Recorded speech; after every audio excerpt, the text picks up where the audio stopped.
তো আসলে কথা তো অনেক, হ্যাঁ, যখন আপনাদের মাঝে আসি তখন অনেক কথা বলতে ইচ্ছা করে, অনেক মনে হয় যেন 2 ঘন্টা 3 ঘন্টা লাগাতার আপনাদের সাথে কথা বলি, কিন্তু আসলে সময় তো নাই। হ্যাঁ, খুব বেশি সময় নাই। আল্লাহর কথা, আল্লাহ রসুলের কথা, ইসলামের কথা যত বেশি বলা যায় ততই ভালো লাগে, শুনতেও ভালো লাগে।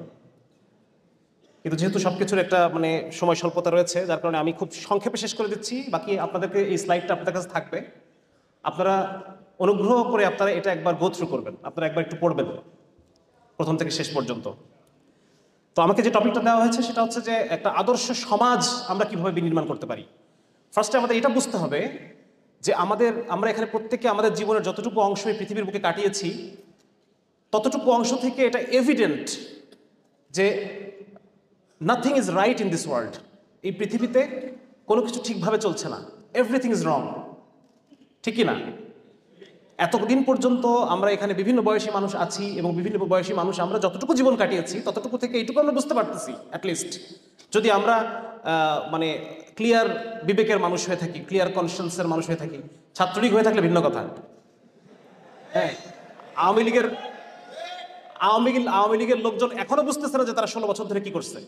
হ্যাঁ, তাদের যে অনলাইন প্রপাগান্ডা এবং তাদের যে অত্যন্ত নিম্নমানের নির্লজ্জ না হলে পরে এই ধরনের কথা বলা যায় না। তো আমাদের সবার বিবেক ওদের মতো না, তাই না? সো আমরা খুব ক্লিয়ারলি ব্যাপারটা বুঝতে পারি যে আসলে এই পৃথিবীর কোনো কিছুই, এই পৃথিবীর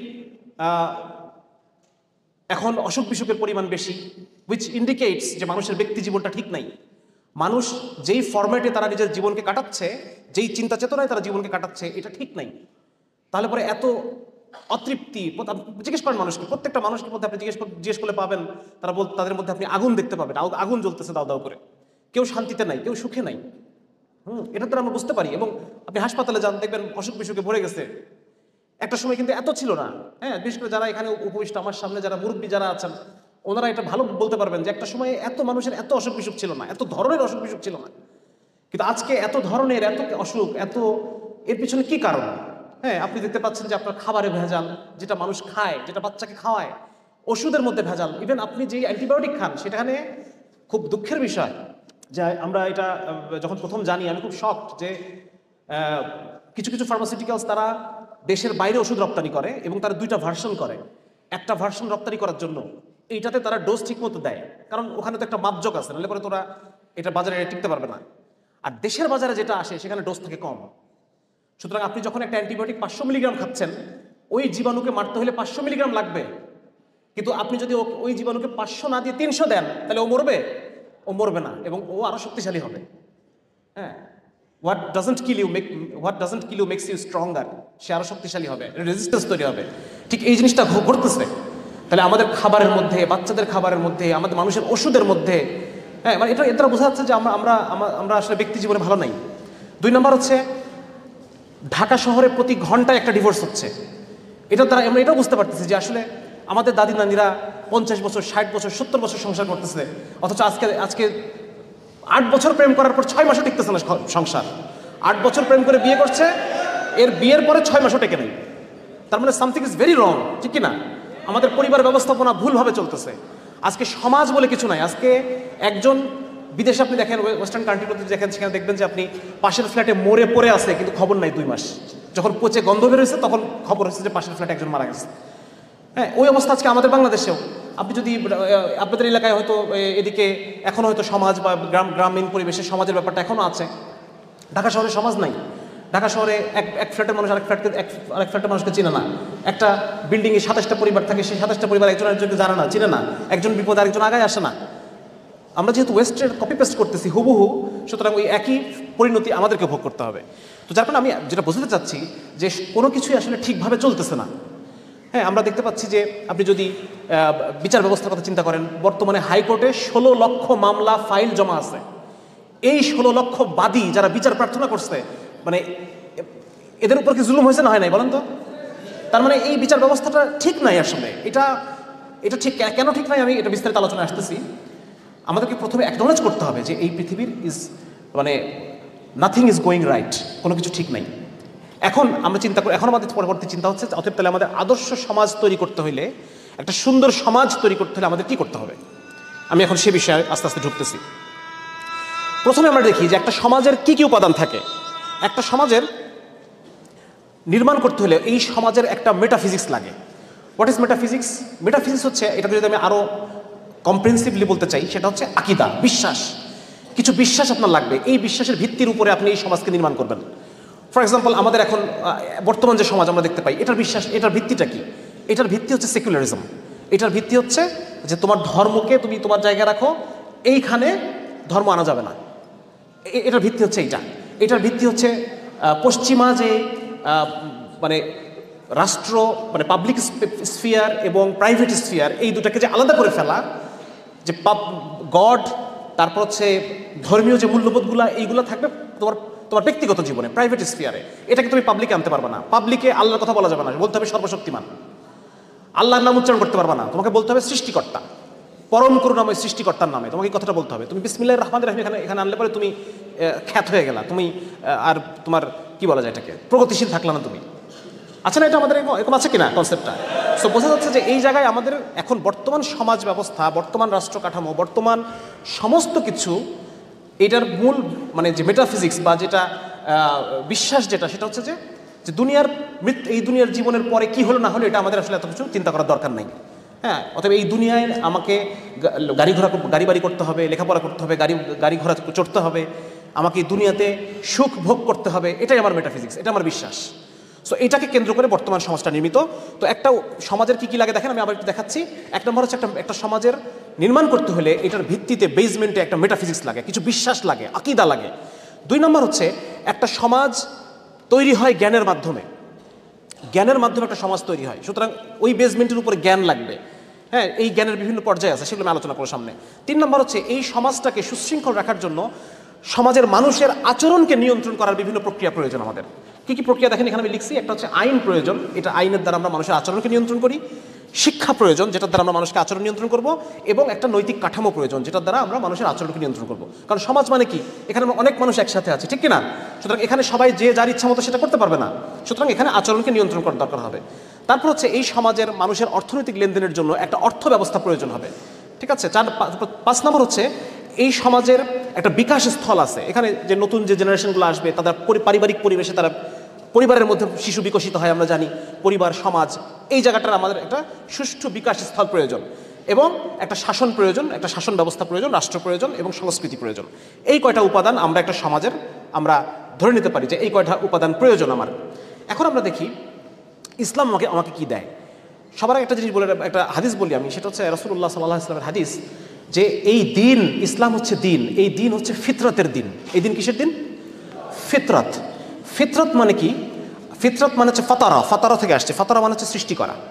ফিতরত মানে হচ্ছে আল্লাহ তাআলা যেইভাবে যেটা সৃষ্টি করছেন, আল্লাহ রাব্বুল আলামিন যেইভাবে যেটাকে সৃষ্টি করছেন, ওইটা তার ফিতরত, ঠিক আছে? সুতরাং আমি যদি এমন আইন বানাই, আমি যদি এমন বিশ্বাস মানুষের সামনে উপস্থাপন করি, আকীদা উপস্থাপন করি, আমি যদি এমন বিচার ব্যবস্থা উপস্থাপন করি, আমি যদি একটা রাষ্ট্র কাঠামো উপস্থাপন করি, আমি একটা পরিবার ব্যবস্থাপন উপস্থাপন করলাম, যেটা মানুষের ফিতরত, ফাতারার সাথে যায় না, মানুষের শরীরের সাথে যায় না, মানুষের মনের সাথে যায় না, মানুষের ব্রেন ম্যাপিংয়ের সাথে যায় না, মানুষের সোশিও বায়োলজি, 100 জন মানুষের বডি একভাবে ফাংশন করে, একদিকে ফাংশন করানো যায় এভাবে, এটা এই নিয়ম কানুনের মধ্যে এগুলো পড়ে না। It is not compatible with human body and human mind. তাহলে পরে এটা বেশি দিন মানুষ মানে এটাকে টিকা রাখা যাবে? এটার দ্বারা বেনিফিট আসবে না? কিছুদিন পর মানুষ আবার নিজের ফিতরাতে ফিরে যাবে, মানুষ আবার নিজের প্রবৃত্তির কাছে ফিরে যাবে, মানুষ এটা বেশি দিন মানতে পারবে না। সুতরাং এমন একটা সমাজ আমাদেরকে নির্মাণ করতে হবে যেটা ফিতরাতের উপরে স্থাপিত, যেটা ফিতরাতি সমাজ, যেটা মানুষের জন্য মানা সহজ, যেটা মানুষের মনের সাথে কম্প্যাটেবল, সাইকোলজির সাথে, হিউম্যান সাইকোলজি, মানুষের বায়োলজির সাথে কম্প্যাটেবল, মানুষের বডির যে বিভিন্ন মেকানিজমগুলো আছে, এইগুলাকে সে বাধাগ্রস্ত করবে না, এইগুলোকে সে ব্যবহার করবে, ঠিক আছে? সুতরাং আমরা দেখি ইসলাম আমাদেরকে কি দেয়। ইসলাম আমাদেরকে প্রথমে একটু বলি যে সেকুলারিজম, এই যে ধর্মকে আলাদা রাখা এবং সব কিছু থেকে আলাদা করে ফেলা, এই জিনিসটা আসলে মানুষের ফিতরাতের সাথে যায় না। কারণ মানুষ বাই ডিফল্ট সে চায় তার চাইতে বড় কিছুর কাছে কারো কিছু আন্ডারে থাকতে। আপনাদেরকে একটা উদাহরণ দিয়ে আমি বুঝাই। সেটা হচ্ছে অনেকের ঘরে বৃদ্ধ বাবা আছে, ঠিক কিনা? অনেকের ঘরে বৃদ্ধ বাবা আছে। বাবা যদি প্যারালাইজডও থাকে, স্টিল আপনার মাথার উপর আপনি একটা ছায়া ফিল করবেন, ঠিক কিনা? হ্যাঁ, বাবা কিচ্ছু করতে পারে না, বাবাকে পেশাব পায়খানা করা দিতে হয়, খাওয়া দিতে হয়, but still you will feel যে আমার মাথার উপর একটা ছাদ আছে, মানুষ এরকম, মানুষ একটা বৃহত্তর শক্তির কাছে, মানে মানুষ আত্মসমর্পণের, মানে মানুষের একটা ইনেট টেন্ডেন্সি থাকে, আমরা সামনে দেখব। তো এখান থেকে মানে এই জায়গায় এখন আপনি যদি গড না রাখেন তাহলে মানুষ অন্য কোনো বড় মানুষের কাছে আত্মসমর্পণ করবে, যেটা আমরা দেখতে পাই ওয়েস্টে বর্তমানে। আপনারা সেলিব্রিটি কালচার, এটা আপনারা শুনছেন অনেকে না? এবং সেলিব্রিটি কালচারটা ভয়াবহ কালচার। সেলিব্রিটি কালচার এরকম যে সে একটা কয়েকদিন আগে একটা খবর বেরোচ্ছে এরকম যে একজন ফ্যান একজন মহিলা গায়িকার মানে স্টেজে এসে মানে একজন ফ্যানের মুখের উপর মহিলা গায়িকা পেশাব করছে, এবং সেই ফ্যান সে খুব এনজয় করতেছে ব্যাপারটা।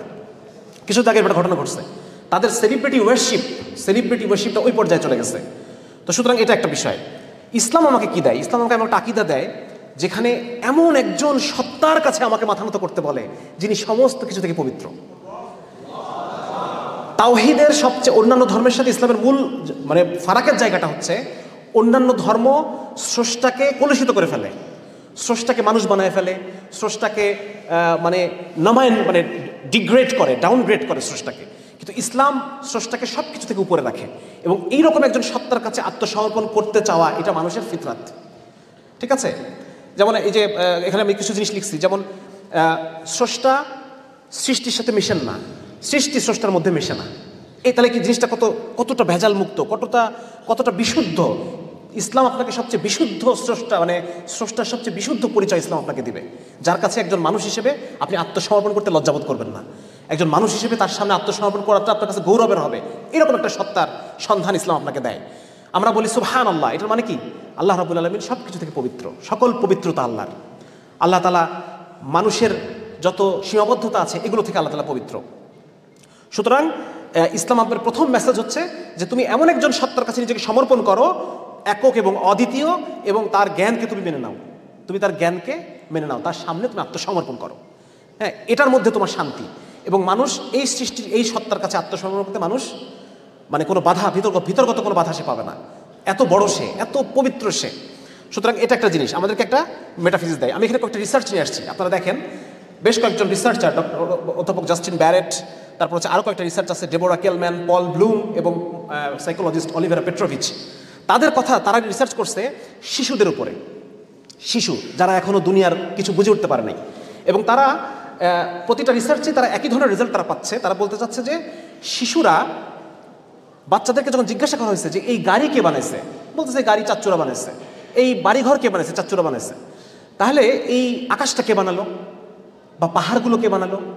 তখন তারা বলতেছে যে চাচ্চুরা বানায় না, এইটা এমন একটা স্রষ্টা নির্মাণ করছেন যিনি মানবীয় বৈশিষ্ট্যের ঊর্ধ্বে। তাদেরকে জিজ্ঞাসা করা হয়েছে যে ওই যিনি এগুলোকে বানাইছেন উনি দেখতে কেমন একটু বলো তো। তখন তারা বলতেছে না, উনি দেখতে কেমন এটা কেউ জানে না। এটা শিশুরা। এবং পরবর্তীতে এই করেছে যে তাদের পারিবারিক শিক্ষা দীক্ষা থাকতে পারে, সেই ক্ষেত্রে তারা শুধু নাস্তিকদের সন্তানদের উপরে তারা রিসার্চ করছে। দেখেন ফিনল্যান্ডে 151 জন নাস্তিক প্রাপ্তবয়স্ক এবং 148 জন এদের উপরে, এবং নাস্তিকের সন্তানদের উপরে তারা রিসার্চ করছে। এবং একইভাবে তারা দেখতেছে যে তারা একই কথা বলতেছেন যে এই পৃথিবী সৃষ্টির পিছনে একটা বিরাট উদ্দেশ্য আছে, এবং এটার পিছনে একটা মহাপরিকল্পনা আছে, এবং এর পিছনে একজন মহাপরিকল্পনাকারী আছে। অথচ এই বাচ্চাগুলো কিন্তু এখনও তারা মানে নাস্তিকের সন্তান, তাদেরকে পারিবারিকভাবে ধর্ম শেখানো হয় নাই, বাট স্টিল তারা এটা। আচ্ছা, অধ্যাপক ডেবোরা কেলম্যান উনি বলতেছেন যে 5 বছরের দিকে শিশুরা এই কথাটা বুঝতে শুরু করে যে এই আকাশ, নদী এইগুলো মানুষ তৈরি করে নাই, এবং এটাকে তারা বলতেছেন সহজাত আস্তিক্যবাদ। তারা গডে বিশ্বাসী, শিশুরা গডে বিশ্বাসী।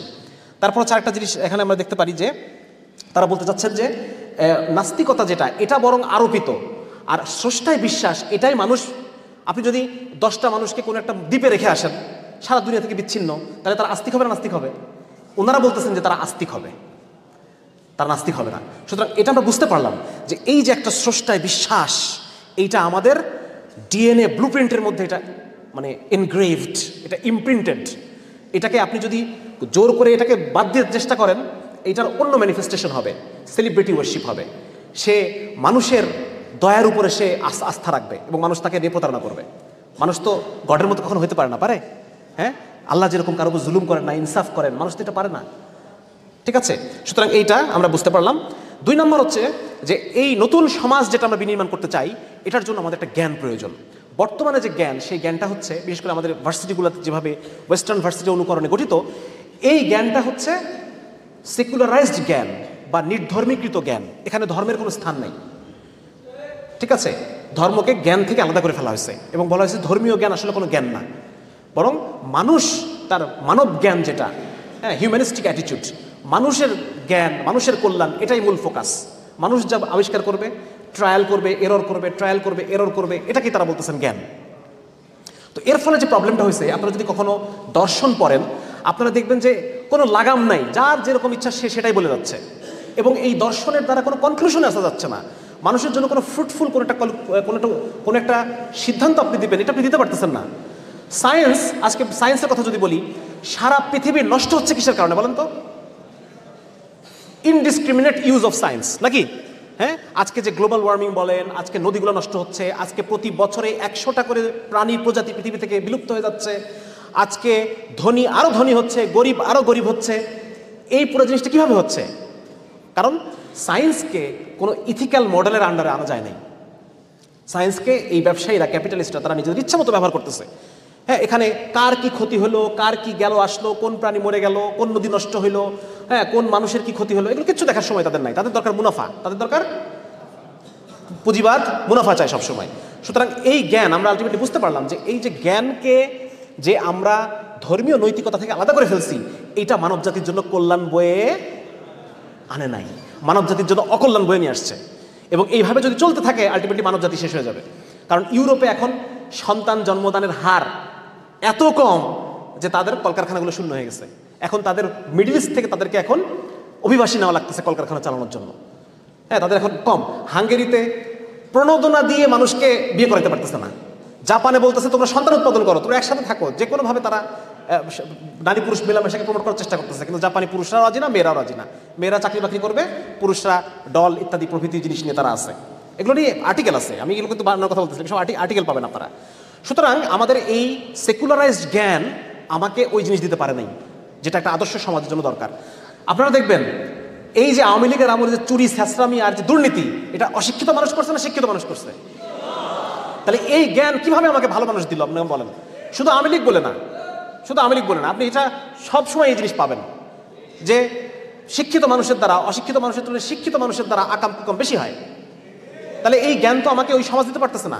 সুতরাং ইসলাম কি বলতেছে? ইসলাম এই জায়গায় জ্ঞানকে দেখে দুটো ভাগ করা হয়। নর্মালি ফিলোসফিতে জ্ঞানকে দুটো ভাগে ভাগ করা হয়। একটা হচ্ছে অন্টোলজি, হোয়াট ইজ ট্রুথ, সত্য কি, আর এপিস্টেমোলজি, সত্য আপনি কিভাবে সত্যে উপনীত হতে পারেন, সত্য আপনি কিভাবে জানবেন, এই দুই ভাগে ভাগ করা হয়। ইসলাম আমাকে একটা কমপ্লিট জ্ঞান তত্ত্ব দেয়। ইসলাম একটা কমপ্লিট জ্ঞান তত্ত্ব দেয় এবং এখানে এটা আপনার পড়ে নিন, আমি সব আলোচনায় যাচ্ছি না। হ্যাঁ, এখানে আমরা বলা হচ্ছে যে ট্রুথ, আল্লাহ হচ্ছে সত্য, এবং ওই আল্লাহ রাব্বুল আলামিন যেটা বলতেছেন আমাকে, ওই যে রিয়েলিটির কথা আল্লাহ বলতেছেন ওইটা সত্য। আল্লাহ কি রিয়েলিটির কথা বলতেছেন? আল্লাহ বলতেছেন যে এই পৃথিবী আমাদের পরীক্ষাগার, আমরা এখানে অল্প সময়ের জন্য আসছি পরীক্ষা দেওয়ার জন্য। পরীক্ষা কিভাবে দিতে হবে আল্লাহ তাআলা নবীদেরকে পাঠিয়ে পাঠিয়ে সেটা আমাদেরকে দেখিয়ে দিয়েছেন, কিভাবে পরীক্ষা দিতে হবে, কোয়েশ্চেন আউট করে দিয়েছেন। এখন তোমরা এইভাবে পরীক্ষা দাও, এরপর আমার কাছে ফেরত আসতে হবে, আসার পর আমি তোমাদের বিচার করব, তোমাদের জান্নাত জাহান্নাম, অনন্তকালের এক জীবন তোমাদের আছে। এই যে রিয়েলিটি, হ্যাঁ, এই রিয়েলিটি আল্লাহ রাব্বুল আলামিন আমাদেরকে জানাচ্ছেন। এবং এই রিয়েলিটির পার্থিব প্রভাব, আমি বারবার আপনাদেরকে বলি, ধর্মের একটা দুনিয়াভি প্রভাব আছে। আপনারা এটাকে সেকুলার ইফেক্ট অফ রিলিজন বলতে পারেন। এই যে পারলৌকিক জবাবদিহিতার যে একটা যে কনসেপ্ট ইসলামের, এই কনসেপ্টের কারণে পৃথিবী সুন্দর হবে না খারাপ হবে আমাকে বলেন? এই কনসেপ্টের কারণে, এই কনসেপ্টের দুনিয়ার ইফেক্ট কি? জবাবদিহিতা সম্পন্ন মানুষ তৈরি হওয়া, নাকি? হ্যাঁ, আমরা খলিফাদের ইতিহাস পড়ছি না? খলিফারা কিরকম জবাবদিহিতা সম্পন্ন মানুষ ছিলেন। ওমর রাদিয়াল্লাহু তাআলা কেঁদে বুক ভাসায় ফেলতেছে, একটা কুকুর ভেসে গেছে এই জন্য, একটা কুকুর ভেসে গেছে যেন ওমর কেঁদে বুক ভাসায় ফেলতেছে। একজন লোক আসছে গ্রাম থেকে, এসে বলতেছে ওমরের নামে আমি আল্লাহর কাছে বিচার দেবো। ওমর দৌড়ায় গিয়ে বাড়ি থেকে চালের বস্তা, আটার বস্তা নিয়ে এসে সেই লোকের জন্য, খলিফা, সম্রাট, এম্পেরর নিজে রান্না করতেছে। আপনি এই শাসক কোথায় পাবেন? এই শাসক তো আধুনিক বিশ্ব ব্যবস্থা আমাকে দিতে পারবে না। পারবে? একটা ওমর দিতে পারবে? হ্যাঁ, একটা আলী দিতে পারবে? এই বিশ্ব ব্যবস্থা দিতে পারবে না আমাকে কখনো। সুতরাং আমরা বুঝতে পারলাম যে এক নম্বর হচ্ছে এটা, যে আল্লাহ তাআলা আমাদের সামনে যে রিয়েলিটিটা পেশ করতেছেন, এই রিয়েলিটিটার একটা পার্থিব ইফেক্ট আছে এবং সেই পার্থিব ইফেক্টটা আমাকে একটা কল্যাণকর সমাজের দিকে নিয়ে যাবে। 2 নম্বর হচ্ছে এপিস্টেমোলজি, আমি সত্যে কিভাবে পৌঁছাবো। ইসলাম দুইটা ভাগে জ্ঞানকে বিভক্ত করে, একটা হচ্ছে আকল, একটা নাকল। হোয়াট ইজ আকল? যেটা আমি গবেষণা করে বের করব, যেটা আমি রিগোরাস ব্রেন ওয়ার্ক দিয়ে বের করবো, ঠিক আছে না? এটা হচ্ছে আকলি জ্ঞান, এবং ইসলাম এটাকে এটা এটা ইসলামের একটা একটা জ্ঞান। আমরা ন্যাচারাল সায়েন্স সম্পর্কে যেগুলো জানি সেটা এখানে। আর 2 নম্বর হচ্ছে নকল। নকল মানে ওহী, রিভিলেশন, যেটা আমি মাথা খাটায় বের করতে পারবো না, যেটা আল্লাহ তাআলা আমাকে রাসূলের মাধ্যমে জানাইছেন, কোরআন হাদিস এইগুলা, ঠিক আছে? এগুলো আপনারা পড়ে নিন। তো ইসলাম যেটা করে, ইসলাম একটা ফ্রেমওয়ার্ক দেয়। মানুষকে যদি আপনি ছেড়ে দেন যে তুমি স্বাধীনভাবে চিন্তা করো, সে কোনো কনক্লুশনে আসতে পারবে না, বহুত চিন্তা করবে সে এদিক সেদিক ডালপালা দিয়ে, কিন্তু কনক্লুশনে আসতে হলে কিছু তার কি লাগবে, কিছু মূলনীতি প্রয়োজন হবে, কিছু মূলনীতি লাগবে। এই মূলনীতি ছাড়া সে কনক্লুশনে আসতে পারবে না। সেই মূলনীতিটা দেয় ওহী। এখন তুমি ওহীর আন্ডারে যত পারো তুমি ব্রেন স্টর্মিং করো, ওহীর মূলনীতির আন্ডারে তুমি ব্রেন স্টর্মিং করো। এবং ইসলাম এই ওহীর মূলনীতির আন্ডারে ব্রেন স্টর্মিং করার কারণে আজকে যে সায়েন্স আপনারা দেখেন, এই সায়েন্সের জন্ম দিচ্ছে কারা? এই দেখেন এই পাশে, ডান পাশে দেখেন, আমি সেখানে আনছি যে এই সায়েন্সের প্রত্যেকটা জিনিস ল্যাব এক্সপেরিমেন্ট প্রথম মুসলমানরা করে, ওটার নাম ছিল তাজরিবা। ইবনে হাইয়ান, জাবির ইবনে হাইয়ান প্রথম ল্যাব এক্সপেরিমেন্ট শুরু করেন। তারপর হচ্ছে আগের সিদ্ধান্তের সাথে পরের সিদ্ধান্ত মিলায় নেওয়া, কম্পেয়ার করা, কন্ট্রোল গ্রুপের সাথে কম্পেয়ার করা, সেটা ইবনে হাইসাম উনি প্রথম শুরু করেন। উনি এটার নাম দেন আল ইতিবার। বারবার পরীক্ষা করে একই রেজাল্টকে বারবার রিপ্রোডিউস করে করে ত্রুটিকে দূর করা, এটা করেন কে? আল বেরুনি। তুলনা করার জন্য আলাদা কন্ট্রোল গ্রুপ রাখা, একটা গ্রুপকে আমি মরফিন দিছি আর একটা গ্রুপকে শুধু পানি ইনজেকশন দিছি, এইবার আমি কম্পেয়ার করতেছি মরফিনের ইফেক্ট কি। হ্যাঁ, এই যে কন্ট্রোল গ্রুপ যাদেরকে আমি পানি দিলাম, এটা হচ্ছে কন্ট্রোল গ্রুপ। এই কন্ট্রোল গ্রুপ রাখা প্রথম বিজ্ঞানী আবু বকর আল রাজি, উনি প্রথম করেন। তারপর হচ্ছে ওর এক চিকিৎসা বিজ্ঞানের মধ্যে ম্যাথমেটিক্স ঢুকায়। আজকে আপনি যে নাপা খান, কি খান? প্যারাসিটামল বিপি 500 মিলিগ্রাম খান না? এই যে 500 মিলিগ্রাম চিকিৎসা বিজ্ঞানের মধ্যে প্রথম অ্যালজেব্রাকে বা ম্যাথকে ইন্ট্রোডিউস করেন কে? আল কিন্দি। প্রথম ওষুধের ডোজ নির্ধারণ করেন, কোন ডোজে আসলে ওষুধটা কাজ করবে। তারপর হচ্ছে এক্সপেরিমেন্টে আরোহ পদ্ধতির ব্যবহার, এটা বিস্তারিত যাচ্ছি না, আরোহ পদ্ধতি, ইন্ডাকশন, ডিডাকশন, এগুলো যাচ্ছি না। গণিত হচ্ছে বিজ্ঞানের ভাষা, ঠিক কিনা? ম্যাথমেটিক্স না থাকলে বিজ্ঞান আজকে পর্যন্ত আসতো? আপনারা ইয়ে পড়েন, কি বলে, আমরা সবাই অনেক ছোটবেলায় ফিজিক্স পড়ছি আমরা, যে গ্র্যাভিটেশনের সূত্রকে আমরা জি ইকুয়াল টু m1/m2, এবার পড়ছি না এগুলা? হ্যাঁ, F equal to m1 m2/d square, এরকম আমরা পড়ছি। তো এটা যে বীজগণিতে প্রকাশ, বিজ্ঞানের একটা অন্যতম হচ্ছে যে ন্যাচারাল যে লগুলো আছে, এই লগুলাকে আবিষ্কার করে এটাকে গাণিতিক রূপে প্রকাশ করা, এটার দ্বারা পরবর্তীতে আরও তারা ফার্দার অ্যাডভান্স করে। সুতরাং বীজগণিত আবিষ্কার না হলে আজকে বিজ্ঞানী এই পর্যায়ে আসতে পারে না। এই বীজগণিতের আবিষ্কারক মুসলমানরা। আজকে যে ডিজিটাল যে বিশাল উন্নতি আমরা দেখতে পাচ্ছি, এর পিছনে এলগরিদমের আবিষ্কারককে ওই একই ব্যক্তি, আল খাওয়ারিজমি। ত্রিকোণমিতি, আজকে ত্রিকোণমিতির আবিষ্কারক মুসলমানরা, আল মারওয়াজি। শূন্যের একটা মত অনুসারে একটা শূন্য মত হচ্ছে ভারতে এটা আবিষ্কার হয়েছে, কিন্তু শূন্যটাকে আরও মানে কি বলে এটাকে, আরও অ্যাপ্রোপ্রিয়েট করছে, এটা ইউজটাকে আরও বেশি জেনারেলাইজ করছে আরবরা। ক্যালকুলাসের একটা অংশের আবিষ্কার মুসলমানরা করছে। চলমান জ্যামিতি, যেটাকে আমরা গতিবিদ্যা বলি, সেটার আবিষ্কার করছে 3 ভাই, বনু মুসা। হ্যাঁ, তারপর স্থিতিবিদ্যা, এটা দেখেন। এই জন্য আমি বলতে চাচ্ছি যে আজকের বিজ্ঞানের পুরা, তার মানে আপনারা হীনমন্য হয়েন না যে এই ইসলাম শুধু মোল্লা মৌলবীর জিনিস, এইটা শুধুমাত্র মসজিদে থাকবে আর মাদ্রাসা থাকবে। নো, এই ইসলাম আজকে যে বিশ্ব সভ্যতা, এই সভ্যতা আজকে ইসলাম না থাকলে এই পর্যায়ে পর্যন্ত আসে না। আজকে মুসলমানরা যদি জ্ঞান বিজ্ঞান না করতো, ইউরোপ এই জ্ঞান বিজ্ঞানের উত্তরাধিকার হতে পারে না। আপনারা কিছু বই আছে পড়েন, আমার লেখা একটা বই, নিজের বইয়ের কথা বললে আবার বলবেন যে ক্যানভাস করতে আসছে।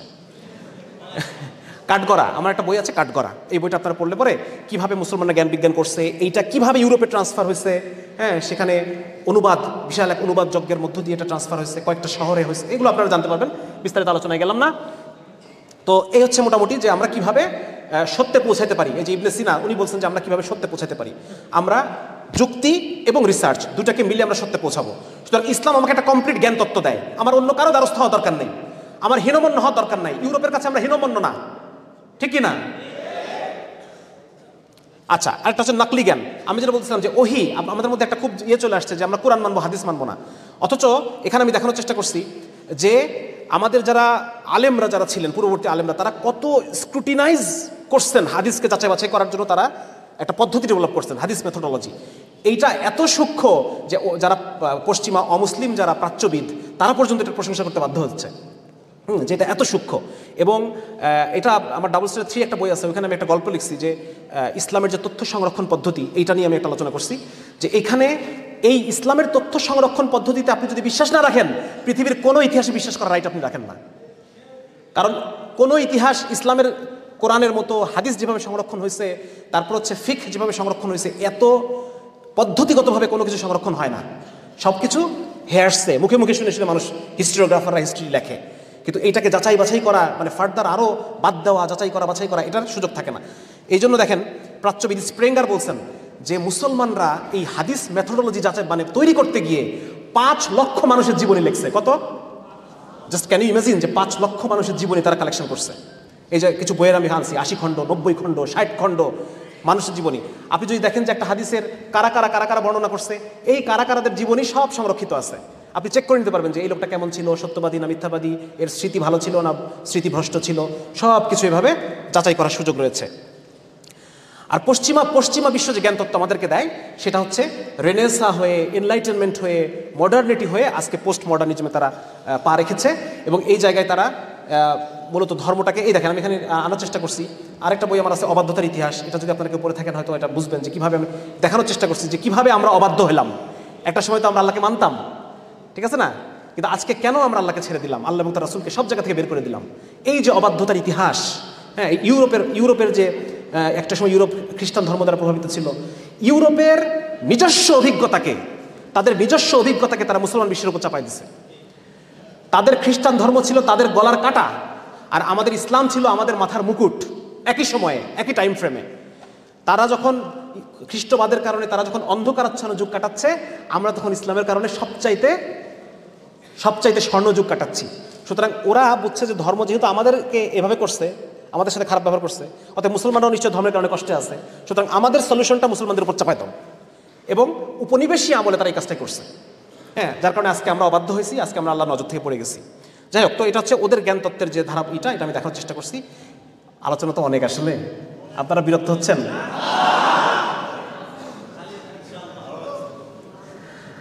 দেখেন, খুব বেশি আলোচনা করবো না, আপনারা পড়ে নিন। সেটা হচ্ছে এই যে ওদের যে চিন্তা, এই যে 4টা ধাপে যে চিন্তাগুলো আসছে, মূল প্রবলেমটা কোথায়? মূল প্রবলেম হচ্ছে তারা মানুষের সংজ্ঞায়ন করছে। এক তো মূল প্রবলেম আমরা দেখলাম যে ধর্মকে তারা আলাদা করে ফেলছে, এটা 1 নাম্বার।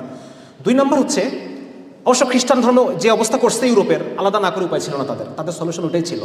খ্রিস্টবাদ ইউরোপকে এমনভাবে আষ্টে পৃষ্ঠে জড়ায় ধরছে, হ্যাঁ, মানবরচিত খ্রিস্টবাদ, ওটা তো মানবরচিত, আমাদের ইসলাম তো মানবরচিত না, এটা তো আল্লাহ রাব্বুল আলামিন দিয়েছেন, যিনি বায়োলজি জানেন মানুষের, যিনি সাইকোলজি জানেন, সব কিছু জানেন, উনি দিয়েছেন আমাদের ইসলামটা। তো ওরা যে কাজটা, যে ভুলটা ওরা করছে সেটা হচ্ছে ওরা মানুষের সংজ্ঞা দিতে গিয়ে তারা বলছে মানুষ হচ্ছে সলিটারি, মানুষ হচ্ছে ইভিল, মানুষ হচ্ছে র্যাডিক্যাল ইভিল। যারা রেনেসার পরে যারা এনলাইটেনমেন্ট ফিলসফার, তারা এই ডেফিনিশনটা মানুষের দিছে যে মানুষ হচ্ছে একটা বদের বধ, মানুষ স্বার্থপর, মানুষ শুধু প্রতিযোগিতা করে। তাই নাকি? আমরা কি শুধু প্রতিযোগিতা করি? আমরা আমাদের স্ত্রীর জন্য সব কিছু স্যাক্রিফাইস করি না? আমাদের সন্তানদের জন্য, হ্যাঁ, সন্তানকে মুরগির মাংস খাই, নিজেরা মুড়ি খেয়ে থাকি না? থাকি কি না? হ্যাঁ, আমাদের বাপরা করছে কিনা? সন্তানকে ঈদের জামা কিনে দেই, বাপ ছেঁড়া জামা পড়ছে, এটা তো আমরা দেখে আসছি ছোটবেলায়, নাকি? তাহলে মানুষের এই ডেফিনেশনটা কি ঠিক আছে? অর্ধেক। মানুষের মধ্যে যে সহমর্মিতা, মানুষের মধ্যে সহযোগিতা, এটাকে ওরা বাদ দিয়ে দিচ্ছে। ওরা বলছে মানুষ ইভিল। আমরা যারা অর্থনৈতিক সংজ্ঞা জানি, অর্থনীতি ওই সময় আসতাম যদি সময় পেতাম আর কি। অর্থনৈতিক সংজ্ঞা হচ্ছে সীমিত সম্পদ, অসীম চাহিদা, এই দুটোর মাঝে ব্যালেন্স, নাকি? আমরা পড়ছি না ছোটবেলায়? হ্যাঁ, সম্পদ কি সীমিত? ইসলাম কি বলে? ইসলাম বলে তাকদীর, যা আছে ওইটুকুই পাবা তুমি, সীমিত না তোমার সম্পদ। ইসলাম বলতেছে রিজিক, তোমার জন্মে 40,000 বছর আগে আমি রিজিক লিখে রাখছি। তোমার সম্পদ তো তোমার জন্য সীমিত না, সম্পদ চাই প্রচুর সম্পদ থাক, তোমার যেটুকু রিজিক আছে ওইটুকুই তোমার, ঠিক আছে না? আর হচ্ছে অসীম চাহিদা। ইসলাম কি বলে? ইসলাম বলে অসীম চাহিদার জন্য তোমার জান্নাত আছে। দুনিয়া অসীম চাহিদার জায়গা না, দুনিয়া পরীক্ষার জায়গা, এখানে অসীম চাহিদার জায়গা না। এই দেখেন, তার মানে আমরা বুঝতে পারলাম যে এখানে মানুষের তারা যে সংজ্ঞাটা দিছে, এখন এই সংজ্ঞার কারণে আপনি যখন মানুষের এই সংজ্ঞার উপরে বেসিস করে আপনি যখন একটা সমাজ চিন্তা করবেন, তাহলে ওই সমাজটা কি মানুষের সমাজ না বদের হাড্ডির সমাজ? আপনি যখন এই মানুষকে এইভাবে কল্পনা করবেন এবং কল্পনা করার পর একটা অর্থ কাঠামো দাঁড় করাবেন, ওই অর্থ কাঠামোটা কি মানুষের অর্থ কাঠামো নাকি বদের? আর মাত্র 10 মিনিট আছে, যাই হোক। তো যার কারণে বোঝা যাচ্ছে এইটা হচ্ছে পশ্চিমা বিশ্বের মূল প্রবলেম, এবং যার কারণে এই বিশ্ব ব্যবস্থা এত প্রবলেম ক্রিয়েট করে। এখানে আমি আনার চেষ্টা করছি যে কিভাবে পশ্চিমা যে জ্ঞানতত্ত্ব, তারা কি কি জিনিস দেয় আর ইসলাম কি কি জিনিস দেয়। ওরা বলতেছে সমতা, ইকুয়ালিটি, আর ইসলাম কি বলতেছে? না, ইকুয়ালিটি না, ইসলাম বলতেছে ইকুইটি। এইখানে আমরা 5 জন আছি, 5 জনের মধ্যে একজনের ডায়াবেটিস, ঠিক না? এখন আপনি আর একজনের ডায়াবেটিস, একজন মিষ্টি খেতে খুব পছন্দ করে, খুবই পছন্দ করে, তার মিষ্টি খুব পছন্দ, মানে পাগল সে মিষ্টির জন্য। তাহলে এখন আপনি প্রত্যেকের জন্য একটা করে মিষ্টি বরাদ্দ করলেন, তাহলে এটা হলো? বরং ওই ডায়াবেটিস ওনার মিষ্টিটা যদি ওই পছন্দ করা লোকটাকে দিতেন, তাহলে সবাই কি হতো? সবার জন্য উপকার হইতো। ইসলাম ইকুইটির কথা বলে, ইকুইটি, সুসমতা। ঠিক আছে, এই বিষয়গুলো আমি আনার চেষ্টা করছি, এগুলো আপনারা একটু দেখে একটু চিন্তা করতে হবে। এটা আমার অবাধ্যতার বই, ইতিহাস বই থেকে আনা, পিছনে একটা ব্যাকগ্রাউন্ড কিছু আলোচনা আছে। যাই হোক, এগুলো নিয়ে আলোচনা করতেছি না। আচ্ছা, 2 নম্বরে আমরা যে একটা জিনিস চলে যাই, সেটা হচ্ছে জ্ঞান আমরা দিলাম যে ইসলাম আমাদেরকে একটা কমপ্লিট জ্ঞানের কাঠামো দেয়। আমার অন্য কারোর জন্য হীনমন্য হওয়ার দরকার নেই, আমার ইউরোপের কাছে হাত পাতার দরকার নেই, বরং ইসলাম আমাকে যে জ্ঞান কাঠামো দেয় ওইটার মধ্য থেকে আমরা উন্নতি সর্বশিখরে ছিলাম, আবারও পৌঁছাতে পারবো, ঠিক কিনা? এবার দেখি, ইসলাম আমাদেরকে একটা আচরণ নিয়ন্ত্রণ ব্যবস্থা দেয়। আপনার আচরণ নিয়ন্ত্রণ করতে হবে। আপনি মানুষকে শুধু শুধু ফাঁসি দিবেন, কিন্তু এই ফাঁসির যে সামাজিক ইফেক্ট, এই ইফেক্টটা পড়বে না, তাহলে আপনার 1 লাখ লোককে ফাঁসি দিয়ে লাভ কি? 1 লাখ খুনিকে ফাঁসি দিয়ে আপনার লাভ কি? ঠিক না? সুতরাং আমরা দেখি রিসার্চে কি বলতেছে, আমেরিকার যারা ক্রিমিনোলজিস্ট তারা বলতেছেন, 26 বছরের ডেটা নিয়ে তারা বলতেছেন যে যেই বছর কি বলতেছে, যে প্রতিটা মৃত্যুদণ্ড পরের বছর 74টা করে খুন কমাচ্ছে। এটা তারা বলতেছেন। এটা ডিবেটেবল, অনেক ডিবেট আছে পশ্চিমা বিশ্বে, অপরাধ বিজ্ঞানীদের মধ্যে অনেক ডিবেট আছে। তো যারা লং টার্ম ডেটা নিয়ে অ্যানালাইসিস করছে তারা বলতেছে যে প্রতিটা ফাঁসি দেওয়ার ফলে পরের বছর 74টা করে খুন কমে আসতেছে আমাদের। ঠিক আছে, এটা গেল একটা। এখন দেখেন কোরআন আয়াতটা দেখেন। হ্যাঁ, কোরআনে আল্লাহ তাআলা কি বলতেছেন? আল্লাহ বলতেছেন যে হে বিবেক সম্পন্ন মানুষরা, কিসাসে তোমাদের জন্য রয়েছে হায়াত। কিসাসে তোমাদের জন্য রয়েছে, কিসাস মানে কি? মৃত্যুদণ্ড। খুনের অপরাধ, খুনের শাস্তি মৃত্যুদণ্ড। যখন মৃত্যুদণ্ড হবে তখন তোমাদের জন্য, এর মধ্যে তোমাদের জন্য জীবন আছে। আরও 10টা খুনি সে কি হবে? সে অ্যালার্ট হয়ে যাবে। কিন্তু কথা আছে এখানে, কথা হচ্ছে এরশাদ শিকদারের ফাঁসি হয়েছে, আপনারা সবাই জানেন। হ্যাঁ, এখানে যারা আমরা তো সেই সময় এটা খুব চাঞ্চল্যকর একটা ঘটনা ছিল। এরশাদ শিকদার মানুষকে বরফ বানায় মেরে ফেলতো, জীবিত মানুষকে বরফ কলে দিত, মেরে ফেলতো বরফ বানায়। তারপর হচ্ছে যে কাঠের ইয়ের মধ্যে দিয়ে চিরে ফেলতো এরশাদ শিকদার। এখন আপনি দেখলেন এরশাদ শিকদারের ফাঁসি, এইটা আপনি পত্রিকায় পড়ছেন। পত্রিকায় তো আপনি প্রতিদিন বহু জিনিস পড়তেছেন। সুতরাং আমাদের হিউম্যান সাইকোলজি বলে যে আমরা যদি কোনো জিনিস শুনি, কোনো জিনিস পড়ি, কোনো জিনিস দেখি, এইটা আমাদের মনে থাকে না। ইনফ্যাক্ট আমাদের বডি 99% ইনফরমেশন ডিসকার্ড করে, আমাদের ব্রেন। আপনি যে বসে আছেন, আপনার নিতম্ব কিন্তু চেয়ারের সাথে লেগে আছে, তার মানে একটা ফিলিংস আছে, কিন্তু আপনি কিন্তু ফিল করতেছেন না এটা। আপনার বডি এটাকে ডিসকার্ড করতেছে। আপনার যে পোশাকটা পরে আছে এটা আপনার শরীরের সাথে লেগে আছে, কিন্তু এই স্পর্শটা আপনি ফিল করতেছেন না, এটা আপনার মাথা ডিসকার্ড করে ফেলতেছে। এরকম 99%। কিন্তু তারা বলতেছেন যে ওই জিনিসটাই আমাদের ব্রেন মনে রাখে, স্মৃতিতে সংরক্ষণ করে, যেইটার সাথে এই দেখেন এখানে কি লেখা আছে, নক্সাস স্টিমুলাই, যেটার মধ্যে একটু কষ্ট আছে, একটু পেইন আছে, ওইটা আমাদের মগজ স্মৃতিতে নিয়ে নেয়, পার্মানেন্ট স্মৃতির মধ্যে নিয়ে নেয়। এই জন্য দেখবেন যে মারে সে ভুলে যায়, যে মার খায় তার মনে থাকে। তাই না? আচ্ছা, তো যার কারণে দেখেন এখানে দেখা, 1 নম্বর হচ্ছে দেখা, আর 2 নম্বর হচ্ছে একটু পেইনফুল হইতে হবে, নাহলে আপনি এটা মনে থাকবে না। এখন আপনি চিন্তা করেন, এরশাদ শিকদারকে 10,000 মানুষের সামনে কাট করে গলাটা নামায় দেওয়া হয়েছে, একটা রক্তারক্তি অবস্থা। এই 10,000 মানুষের ব্রেনে এইটা কি ওই এরশাদ শিকদারের ফাঁসি পড়লে পরে যেরকম হইতো তার চাইতে আরো বেশি গভীরভাবে ছাপ রেখে গেছে না? হ্যাঁ, এই 10,000 মানুষের, এবং এই 10,000 মানুষ এছাড়াও আরও যত ইউটিউবে মানুষ যতজন দেখবে, প্রত্যেকের কাছে এটা গভীরভাবে ছাপ রেখে যাবে, এবং এটা অন্যান্য বহু স্মৃতির আড়ালেও এটা আর কখনো ফেড হবে না। তো যার কারণে বোঝা যাচ্ছে যে ইসলামের যে বিচার ব্যবস্থা, ইসলামের যে দণ্ডবিধি, এই দণ্ডবিধিটা মানুষের বডি বায়োলজির সাথে যায়। মানুষের আচরণ নিয়ন্ত্রণ করার জন্য, মানুষের জন্য আল্লাহ রাব্বুল আলামিন যেই রিওয়ার্ড অ্যান্ড পানিশমেন্ট মেকানিজম রাখছে আমাদের ব্রেইনে, ওই রিওয়ার্ড এবং পানিশমেন্ট মেকানিজমের সাথে ইসলাম মিলায়ে আল্লাহ রাব্বুল আলামিন আমাদের ইসলামের পেনাল কোডগুলো দিচ্ছেন, যাতে করে মানুষের একটা সোশ্যাল কন্ডিশনিং হয়। মানুষ যেন কি, ফাঁসি দিব একটা, কিন্তু রোধ করব আরও 100 খুন। ঠিক আছে, আমেরিকার যে রিসার্চটার কথা আমি কেবল বললাম। 2 নম্বর হচ্ছে মানুষকে আচরণ নিয়ন্ত্রণের জন্য একটা গুরুত্বপূর্ণ জিনিস হচ্ছে শিক্ষা। আমি এই আলোচনা, আমার বেশিক্ষণ সময় নেই, আমি এইটা একটু ডিসকাস করে আমি ছেড়ে দেবো। সেটা হচ্ছে আমাদের ব্রেনে, এটা হচ্ছে মডার্ন নিউরোসায়েন্সের গবেষণা গত 20 বছরে, বিশেষ করে সিটি স্ক্যান মেশিন আবিষ্কারের পর থেকে এই গবেষণাগুলো অনেক বেশি হচ্ছে, মানে আমরা এই জিনিসগুলো আরও ভালো জানতে পারতেছি। সেটা হচ্ছে যে আমাদের ব্রেনে কয়েকটা ভাগ আছে। একটা হচ্ছে স্পাইনাল কর্ড অংশটা যে কাজগুলো, ওই কাজগুলো করে, যেই কাজগুলো আসলে অটোমেটিক্যালি হয়, রিফ্লেক্স অ্যাক্টিভিটি যেগুলো আছে, এইগুলো লোয়ার সেন্টার। এটা সব প্রাণীরই একই রকম, কম বেশি একই রকম। ঠিক আছে, আরেকটা অংশ হচ্ছে এই যে যেটা আমরা দেখতে পাই বাইরে থেকে, কর্টেক্স যেটাকে বলে, এইটা অন্যান্য প্রাণীতে কিন্তু খুব কম। মানুষের সুপিরিয়রিটি হচ্ছে আমাদের এইটার পরিমাণ অনেক বেশি। এই যে আপনারা দেখতে পাচ্ছেন যেটা, মূল যে ব্রেইনটা, কর্টেক্স, এটার কাজ কি? এটার কাজ হচ্ছে আমাদের প্রত্যেকটা মুভমেন্টকে আরও ফাইন করা, আমাদের স্মৃতিকে সংরক্ষণ করা। এটার কাজ হচ্ছে এটা, স্মৃতি সংরক্ষণ করে। এবং 2 নম্বর হচ্ছে সে বিভিন্ন মুভমেন্ট, যেমন ধরেন একটা বান্দর যখন একটা তুলি ধরবে, ছবি আঁকবে, আর মানুষ যখন ছবি আঁকবে, দুটো ডিফারেন্ট হবে না? হ্যাঁ, আমাদের মুভমেন্টগুলো অনেক ফাইন মুভমেন্ট। আচ্ছা, 3 নম্বর হচ্ছে এই দুটার মাঝখানে একটা জায়গা আছে। এই দেখেন বেগুনি কালার, দেখতে পাচ্ছেন আপনারা? বেগুনি কালারের যে জায়গাটা, এই জায়গাটা হচ্ছে সেমি অটোমেটিক জায়গা, সেমি অটোমেটিক। এই জায়গাটা নিয়ন্ত্রণ করে হচ্ছে আমাদের অ্যানিম্যাল ইনস্টিংক্ট। মানে আমরা যেমন ধরেন, আমি এত কথা না বলে উদাহরণ দিয়ে শেষ করে দিই। আপনার সামনে একটা বিরিয়ানি আছে, বিরিয়ানি। আপনার এই স্পাইনাল কর্ড আপনাকে জানাবে যে আপনার ক্ষুধা লাগছে। আমার কথা বুঝতে পারতেছেন? এ জানাবে আপনার ক্ষুধা লাগছে। আর হচ্ছে এই যে বেগুনি যে অংশটা, ও বলবে যে তুই খা, তোর ক্ষুধা লাগছে, তোর কাজ এখন খাওয়া, অন্য কোনো কিছু চিন্তা করা তোর কাজ না। আর এই যে কর্টেক্স, ও বলবে যে এটা খাইস না, এটা অন্য কারোরও হতে পারে। আমার কথা বুঝতে পারছেন? বিবেক, এটা হচ্ছে বিবেক।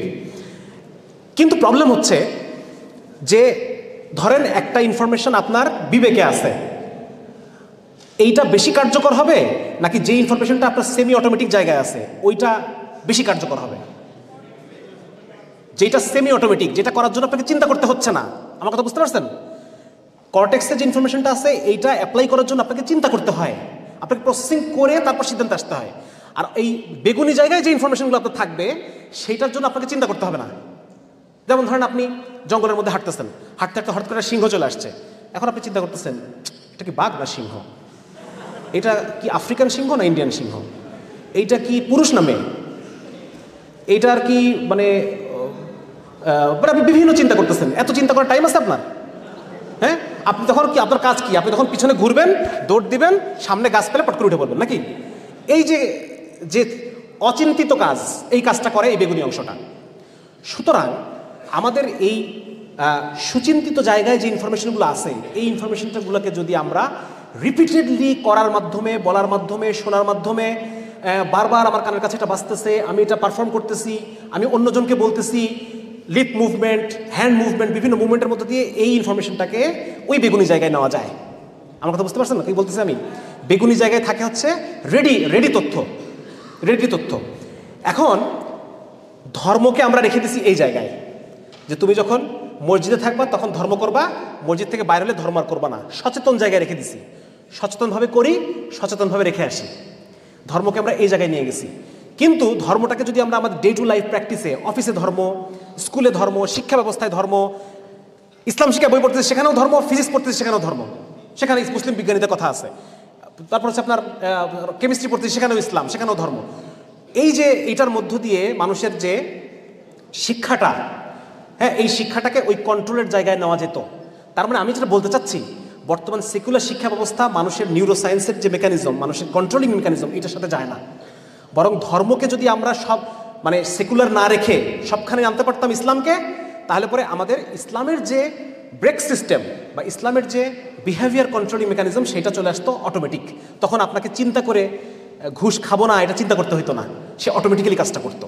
ইসলাম এই মানে ম্যানিপুলেশনটা করে, কিন্তু সেটা আমরা ইসলামকে করতে দেই নাই সেকুলারিজমের মধ্য দিয়ে। কি হলো? অফ হয়ে গেল? আচ্ছা, তো যার কারণে এটা হচ্ছে জিনিস। সুতরাং এখন যে সেকুলার শিক্ষা, এটা মানুষের আচরণকে নিয়ন্ত্রণ করতে পারে না। আমরা যদি শিক্ষা ব্যবস্থার জায়গায় ইসলামকে আনতে পারতাম, তাহলে পরে আমরা মানুষের আচরণকে নিয়ন্ত্রণ করে ওমরের মতো মানুষ দিতে পারতাম, সাহাবীদের মতো সোনার মানুষ তৈরি করতে পারতাম। এই দেখেন, এই শিক্ষা ডিপ্রেশন, আত্মহত্যাকে থামাইতে পারে নাই। হ্যাঁ, যারা মুসলিম তারা বেশি দান করে, তারপর হচ্ছে যারা মুসলিম তারা আত্মহত্যা কম করে, যারা ধার্মিক, যারা মুসলমান তারা জুয়া কম খেলে, ব্যভিচার, যারা ইসলাম, এগুলো পড়ে নেন আপনারা, যারা মুসলমান তারা ব্যভিচার কম করে, মদ পান, মুসলমানরা মদ পান কম করে। তার মানে সেকুলার শিক্ষা দিয়ে আমি এই জিনিসগুলো পাবো না। আমি যদি একটা আদর্শ জেনারেশন তৈরি করতে চাই যারা এই কাজগুলো করবে না, তাহলে সেই ক্ষেত্রে আমাকে তাকে আদর্শ মুসলিম হিসেবে তৈরি করতে হবে। এটা খুব এভিডেন্ট, আমাদের এই রিসার্চগুলো থেকে আমরা এটা খুব স্পষ্ট বুঝতে পারতেছি। আচ্ছা, তারপরে যেখানে কিছু সহশিক্ষা নিয়ে কিছু আলাপ আছে, এখানে মেয়েরা আছে কিনা আমি জানি না, সহশিক্ষা নিয়ে কিছু আলাপ আছে। এখানে আমি দেখানোর চেষ্টা করছি যে আসলে যত রিসার্চ, এডুকেশন নিয়ে যত রিসার্চ, সমস্ত রিসার্চ বলতেছে যে সিঙ্গেল সেক্স এডুকেশন এইটা একাডেমিক পারফরমেন্সের জন্য বেশি ভালো। এমন একটা একটা কোনো জায়গায় কোনো রিসার্চ না আমি পাই নাই যেখানে এই কথা বলতেছে যে মানে আলাদা রাখার চেয়ে একসাথে করলে পরে বেশি লেখাপড়া ভালো হয়, এমন কোনো রিসার্চ আমার কাছে আসে না এখন পর্যন্ত। তো যার কারণে এটা আমি জানি না স্কুলে যেগুলো দেখবেন সবচেয়ে ভালো স্কুলগুলো সেগুলো সব ইউনিসেক্স, মনোসেক্স, যেগুলো সবচেয়ে ভালো কলেজ নটর ডেম, ক্যারেট কলেজ, জেলা স্কুল, তারপর হচ্ছে হলি ক্রস, ভিকারুন্নিসা, সব দেখবেন যে যেগুলো ভালো রেজাল্ট করে। তাহলে আমি জানি না যে ভার্সিটি কালচারটা কেন ডিফারেন্ট হতে হবে। ভার্সিটিকে আমরা পড়াশোনা করার জন্য আসি নাই, নাকি অন্য কিছু করার জন্য আসছি? যদি পড়াশোনা করার জন্য এসে থাকি তাহলে এখানেও তো সেটাই হওয়া উচিত ছিল, যেটা সবচেয়ে ভালো পড়াশোনার জন্য, ঠিক কিনা? আর যদি অন্য কিছু করার জন্য এসে থাকি সেটা ভিডিও কথা, সে আলাপে আমি যাচ্ছি না। এই দেখেন এখানে আমি রিসার্চগুলো আনছি, পাশে রেফারেন্স আছে, এগুলো আপনারা দেখে নিন। আচ্ছা, অর্থ ব্যবস্থা নিয়েও এগুলো কিছু আলাপ আছে যে পুঁজিবাদী বর্তমান অর্থ ব্যবস্থা কেমন দেয় আর ইসলাম কি বলে। পুঁজিবাদ বলতেছে গরিবের সম্পদে ধনীর অংশ আছে, এটা কি সুদ। আর ইসলাম বলে নো, ধনীর সম্পদেই বরং উল্টা গরিবের অংশ আছে, যাকাত। ঠিক আছে না? সুতরাং এটা হচ্ছে আরেকটা জিনিস আমরা বুঝতে পারলাম। এখানে আমি অনেক আলোচনা নিয়ে আসছি, এগুলো দরকার নেই, এই যে দুনিয়া ধ্বংস করে ফেলতেছে। আচ্ছা, লাস্ট হচ্ছে পরে দেখি এই সমাজে আমাদের আরেকটা জিনিস দরকার হবে, সেটা হচ্ছে বিকাশের জায়গা দরকার হবে। পশ্চিমা বিশ্বে তাদের ফ্যামিলি অত্যধিক পরিমাণে ভঙ্গুর অবস্থা, সমস্ত বিবাহিত সম্পর্ক, বিয়ে হয়েছে এই ধরনের সম্পর্কে 40% ডিভোর্স হয়ে যায়। আর অধিকাংশ তো বিয়ে করেই না, তারা লিভ টুগেদার কালচারে বিশ্বাসী। লিভ টুগেদার কালচারের মধ্যে 66% ডিভোর্স হয়ে যায় প্রথম সন্তান জন্মের পর, বাকিগুলো ডিভোর্স হয়ে যায় দ্বিতীয় সন্তান জন্মের পর। তাহলে পরে সন্তানের যে ব্রিডিং গ্রাউন্ড, সন্তান বড় হওয়ার জন্য যে আদর্শ একটা বিকাশের জায়গা, এটা থাকতেছে? এটা তো থাকতেছে না। সুতরাং ওদের ফর্মুলা মেনে চললে আমাদেরও একই অবস্থা হবে। অলরেডি হচ্ছে, ঢাকা শহরে প্রতি ঘন্টা একটা তালাক। হ্যাঁ, আপনারা এটা সার্চ দিয়ে এই সংবাদ পেয়ে যাবেন, প্রতি ঘন্টা একটা তালাক। এবং তালাক বেশি দিচ্ছে মেয়েরা। কেন রে বাবা, কাহিনী কি এখানে? নিশ্চয়ই কাহিনী আছে। হ্যাঁ, ঘটনা তো একটা আছেই, ঘটনাটা আমাকে অ্যাড্রেস করতে হবে, নিশ্চয়ই একটা ঘটনা আছে। কেন মেয়েরা তো বরং আমাদের মেডিকেল সায়েন্স বলে যে মেয়েদের আছে অক্সিটোসিন হরমোন। এই হরমোনের কারণে মেয়েরা মোর কেয়ারফুল টু রিলেশন টিকায় রাখার জন্য মেয়েদের ডেডিকেশন, মেয়েদের চেষ্টা, মেয়েদের স্যাক্রিফাইস অনেক বেশি হওয়ার কথা তাদের ব্রেন ম্যাপ এবং তাদের হরমোনাল যে প্রোফাইল, এটার কারণে। কিন্তু সেটা হচ্ছে না, উল্টা হচ্ছে। কেন? নিশ্চয়ই কোনো কাহিনী করছো তোমরা, ঠিক আছে? আচ্ছা, এখানে দেখি, এই যে দেখেন, এই যে ইউরোপ আমেরিকার কি অবস্থা। ইউরোপ আমেরিকার স্ট্যাটিস্টিক্স আমি ওই চার্টটা নিয়ে আসি নাই, আমার কোন বইয়ের মধ্যে যেন আছে, মানসাঙ্ক বইয়ের মধ্যে আছে মনে হয়। যে ওখানে আমি দেখানোর চেষ্টা করছি যে ইউরোপের সমস্ত দেশ এবং আমেরিকায় 40% সন্তান জারজ, ঠিক আছে? এবং আরও রিসার্চ আছে মজার, সেটা হচ্ছে বাবা, ওরা রিসার্চ করে দেখছে, আপনারা বিরক্ত হচ্ছেন? ওরা রিসার্চ করে, শোনেন, ওরা সব কাজ রিসার্চ করে। আচ্ছা, ওরা বলতেছে যে পরিবারে বাবা সন্তানকে ডিটার্ড কনজাম্পশন শেখায়। আপনাকে যখন আপনার মেয়ে বলতেছে বাবা আমার গিনিপিগ লাগবে, তুই কি, আমি বলছি বাবা পরে নিও, আজকে না। এই যে ডিটার্ড তার যে কনজাম্পশন, এটাকে আপনি কি করলেন? থামায় দিলেন। এইটা তাকে রিয়েলিটি শেখাবে যে বাবা তুমি যা চাও তাই সবসময় পাওয়া, তা কিন্তু না। জীবনের রিয়েলিটি শেখাবে তাকে এটা, ঠিক আছে? এবং ওরা দেখছে যে বাবা যেহেতু সন্তানের কনজাম্পশনকে ডিটার্ড করে, পরিবার থেকে বাবাকে সরাই দেওয়া গেলে পরে ওই সন্তানটা কি হবে? কম্পালসিভ কনজিউমার হবে। সে ভোগের পর ভোগ করতে থাকবে, সে বিভিন্ন পণ্য, প্রোডাক্ট, সার্ভিস নিতে থাকবে একের পর এক। সুতরাং এই যারা পুঁজিপতি সার্কেল, এদের জন্য পরিবারে বাপ থাকাটা ভালো না থাকাটা ভালো? ভোক্তা, তাদের লাগবে ভোক্তা, প্রোডাক্ট কেনার জন্য লোক লাগবে। সো তারা এমন একটা সমাজ ব্যবস্থা তৈরি করছে যেখানে হাজব্যান্ড ওয়াইফ কনফ্লিক্ট হবে এবং আলটিমেটলি হাজব্যান্ড থাকবে না। সেটাই হচ্ছে পশ্চিমা বিশ্বে। ব্রিটেনের 1/3 বাচ্চা বাবা ছাড়া বড় হচ্ছে। হ্যাঁ, এবং আমি দেখালাম যে বিশেষ করে ওয়েস্ট ইউরোপের 50% বাচ্চা জারজ, 50% বাচ্চা জারজ। এবং এদের কি হয় আলটিমেটলি দেখেন, তাদের স্বাস্থ্য কম, তাদের আচরণগত সমস্যা থাকে, আত্মহত্যার প্রচেষ্টার সম্ভাবনা দ্বিগুণ। তারা বিভিন্ন এক্সটার্নালাইজিং বিহেভিয়ার যেগুলোকে বলে, অস্ত্র বহন করা, মারপিট করা, মোড়ে কিশোর গ্যাং, এগুলো করার সম্ভাবনা তাদের বেশি। স্কুল থেকে ঝরে পড়ার সম্ভাবনা দ্বিগুণ, কারাগারে যাবার সম্ভাবনা 12 গুণ বেশি। হ্যাঁ, এবং ভবিষ্যতে কিশোর অপরাধ। তো এটা তো আমরা চাই না, চাই এটা। সুতরাং নতুন সমাজ বিনির্মাণে ইসলাম কি প্রস্তাবনা দেয়? ইসলাম, বললাম না, ইসলাম কার কাছ থেকে আসছে? এমন একজনের কাছ থেকে আসছে যিনি মানুষের বায়োলজি সম্পর্কে জানেন। আল্লাহ তাআলা জানেন আমি মেয়েদেরকে কি দিয়ে তৈরি করছি, পুরুষকে কি দিয়ে তৈরি করছি, এটা আল্লাহ তাআলা জানেন, ঠিক আছে? এই যে এটা আমার আপকামিং যে বইটা, সেই বই থেকে আমি আনছি।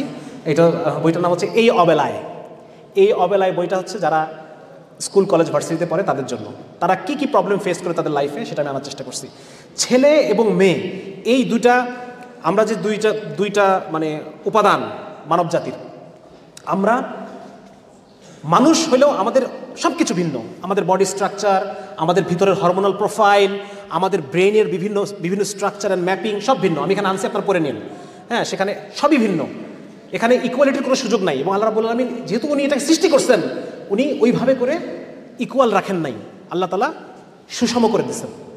হ্যাঁ, এবং আল্লাহ তাআলা বলতেছেন আর রিজালু কাওয়ামুনা আলান নিসা, পরিবারে পুরুষের স্থান নারীর উপরে, কারণ আল্লাহ ওইভাবে বানাইছেন তাকে।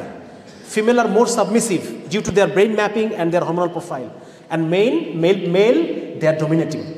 একটা বই পড়তেছি আমি এখন, ইনএভিটেবল প্যাট্রিয়ার্কি, পুরুষ মাত্রই ডোমিনেট করবে, এটা আপনি কোনোভাবে আটকাতে পারবেন না। বিকজ আমাদের যে টেস্টোস্টেরন হরমোন আছে, এই হরমোনটার কাজই হচ্ছে ডোমিনেশন তৈরি করা, এই হরমোনটার কাজই হচ্ছে কম্পিটিশন তৈরি করা, প্রভাব বিস্তার করা। এই হরমোনটার কাজ শুধু মানুষের না, সমস্ত প্রাণী একই অবস্থা। এই যে দেখেন না, ছেলে কুকুরগুলো কি করে, একটা পা উঠায় পেশাব করে সব দিক দিয়ে, কি কেন করে? আমার এলাকা, খবরদার এর মধ্যে ঢুকবি না। হ্যাঁ, এদের এই যে এগুলো কিন্তু পুরুষটা করে। হ্যাঁ, পুরুষটা করে। সো এটা আপনারা একটু দেখে নিন, একটু পড়ে নিন। বিশেষ করে ইসলাম আমাদেরকে এমন, এই দেখেন আমি এখানে দেখানোর চেষ্টা করছি, প্রবলেম হয়ে গেছে যখন নারী এবং পুরুষ, আমাদের হার্ডওয়্যার ডিফারেন্ট, সফটওয়্যার ডিফারেন্ট, কিন্তু আমাদেরকে কাজ দেওয়া হয়েছে একই। হ্যাঁ, আমি ব্যাপারটা এভাবে বলে থাকি, ধরেন যে একটা মাছ আর একটা বানর, দুজনকে বলা হচ্ছে তোমাদের এখন পরীক্ষা হবে, পরীক্ষা হচ্ছে কে আগে গাছে উঠতে পারো। হ্যাঁ, ঠিক এটাই হচ্ছে, কারণ আমাদের মধ্যেকার সব কিছু ভিন্ন, সব ভিন্ন। হ্যাঁ, আপনারা চাইলে পড়তে পারেন, একজন নিউরোসাইকিয়াট্রিস্ট, ওনার লেখা, ওনার নাম হচ্ছে লোয়েন ব্রিজেন্ডেন, ওনার লেখা বই the male brain the female brain, দুটো বই আছে, আপনারা চাইলে এটা পড়তে পারেন। আচ্ছা, তো এখানে আমি দেখানোর চেষ্টা করছি, এই যে নারী এবং পুরুষকে একই ট্র্যাকে ছোটানোর কারণে মেয়েদের সমস্ত অসুখ বিসুখের পরিমাণ এখন বেশি। আগে পুরুষের হার্ট অ্যাটাক বেশি হতো, এখন মেয়েদের আস্তে আস্তে বাড়তেছে। আগে পুরুষের স্ট্রোক বেশি হতো, এখন আস্তে আস্তে মেয়েদের স্ট্রোকের পরিমাণ বাড়তেছে। মেয়েদের সাইকোলজিক্যাল যে অসুখগুলো, এগুলোর সম্ভাবনা অনেক বেশি। মেয়েদের স্ট্রেস রিলেটেড যে অসুখগুলো আছে, সেগুলো 9টা মেয়ের হলে একটা ছেলের হয়, এত বেশি গ্যাপ। তো যার কারণে নারীর, যেখানে আনছি যে এই যে নারী এবং পুরুষকে একই ট্র্যাকে ছোটানোর কারণে তাদের মধ্যে একই মাইন্ডসেট যে আমরা ডেভেলপ করাইছি, এটা আমরা করাইছি, আমরা শিক্ষা ব্যবস্থার মধ্য দিয়ে আমরা এটা করাইছি, আমরা মিনার কার্টুনের মধ্য দিয়ে করাইছি। হ্যাঁ, মিনা বলতেছে যে ও বিটু, একটা পোলা যা করবার পারে, একটা মাইয়াও তো করবার পারে। এই যে দেখেন দিয়ে দিচ্ছে কিন্তু মাথার মধ্যে। হ্যাঁ, বলতেছে এখন তোমরা ছোট, গাছে ওঠো, মাছ আর বান্দর গাছে ওঠো। এই গাছে উঠতে গিয়ে তো এখন মাছের অবস্থা খারাপ নাকি? এই দেখেন সেটা, এই যে নারীর নিজের কি ক্ষতি হচ্ছে পরবর্তী জেনারেশন, আপনার পড়ে নিন এটা, আমি এত আলোচনায় যাচ্ছি না। এবং এই কাজটা করার ফলে ওই যে বললাম যে কম্পালসিভ কনজিউমার তৈরি করা, এই দেখেন এই পাশে দেখেন কত কোটি ডলারের ব্যবসা, এই ব্যবসাগুলো দাঁড়ায় আছে আমাদের পরিবারগুলো ধ্বংস করার উপরে। আমাদের পরিবার ধ্বংস হলে ওদের ব্যবসা টিকে থাকবে, আমাদের পরিবার যদি টিকে থাকে ওদের ব্যবসা টিকবে না। ঠিক আছে, এটা আমি দেখানোর চেষ্টা করছি, আপনারা দেখে নিন, এখানে দেখানোর চেষ্টা করছি। আচ্ছা, লাস্ট একটা জিনিস বলি, সেটা হচ্ছে যে শাসন। এবার হচ্ছে আমাদের এই সমাজ, নতুন সমাজের জন্য আমাদের একটা শাসন ব্যবস্থা প্রয়োজন। এই শাসন ব্যবস্থাটা আমাদের বুঝতে হবে, বর্তমান বিশ্বে যে শাসন ব্যবস্থার সবচেয়ে জনপ্রিয় সেটা হচ্ছে গণতন্ত্র, ঠিক কি না? হ্যাঁ, এবং এইটা আমরা মনে করতেছি যে কত সুন্দর শব্দটা, গণতন্ত্র মানে জনগণের শাসন, জনগণ শাসন করবে। বাস্তবে কি তাই? বাস্তবে তাই না। এইটা, এই যে বললাম না, এই অ্যাকনোলেজ করার সাহসটা আমাদের লাগবে, আমরা অ্যাকনোলেজ করতে চাই না। কে বলতেছে দেখেন, আমেরিকার অ্যাটর্নি জেনারেল র্যামজে ক্লার্ক, উনি বলতেছেন গণতন্ত্র সবচেয়ে বেশি মানে হেডেক কার গণতন্ত্র নিয়ে?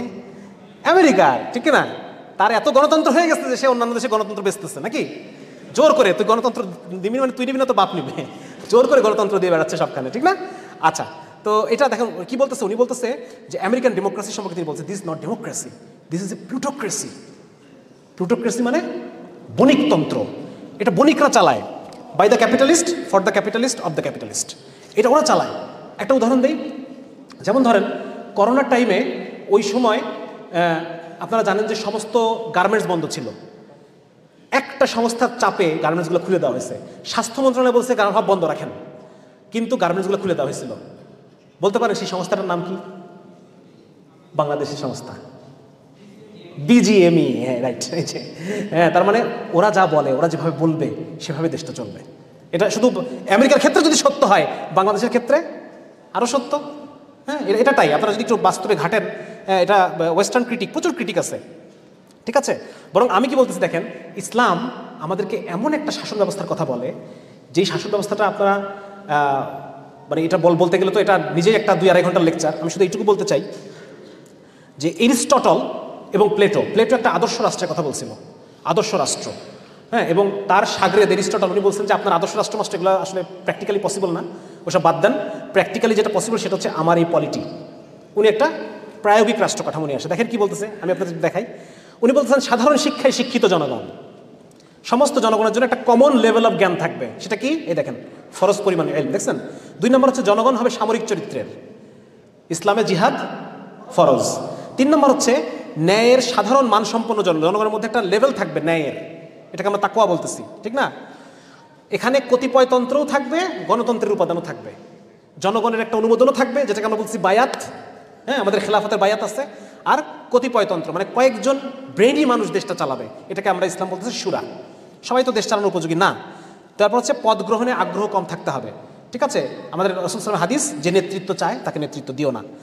স্থায়িত্বের প্রবণতা থাকবে, স্থায়িত্ব ছাড়া উন্নতি আসবে না। দেখেন, ধর্মীয় কারণ ছাড়া বৈধ খলিফার বিদ্রোহ করা নাজায়েজ। সাংবিধানিক রাষ্ট্র থাকবে, আইন দ্বারা নিয়ন্ত্রিত রাষ্ট্র। ইসলামে খলিফার আনুগত্য কিসের ভিত্তিতে বলেন তো? আইনের ভিত্তিতে। খলিফা যতদিন পর্যন্ত শরিয়া মানবে, খলিফার আনুগত্য থাকবে, শরিয়া মানবে না, আনুগত্য শেষ। সুতরাং আমরা একটা আইনি রাষ্ট্র পাচ্ছি। সর্বত্র মধ্যম পন্থা থাকবে। রাষ্ট্রের লক্ষ্য নৈতিক জীবন গঠন করা, ঠিক আছে। যারা যত বেশি নৈতিক উৎকর্ষে, যত বেশি উন্নত, রাষ্ট্র ক্ষমতাতে অংশগ্রহণ তত বেশি। এগুলো আপনারা পরে নিন। ওর কথা আমি বলতে চাই যে বর্তমানে গণতান্ত্রিক ব্যবস্থার যে সমস্যাগুলো, পশ্চিমা বিশ্বে এটার সমালোচনা আছে। ইসলাম প্রত্যেকটা সমালোচনাকে ধরে ধরে ঠিক করছে। আপনি যদি পড়তে যান, আপনি অবাক হয়ে দেখবেন, সুবহানাল্লাহ। হ্যাঁ, অথচ আমি এর আগে আমার বোনের রাষ্ট্রবিজ্ঞান বই নিয়ে একটু নাড়াচাড়া করতেছিলাম।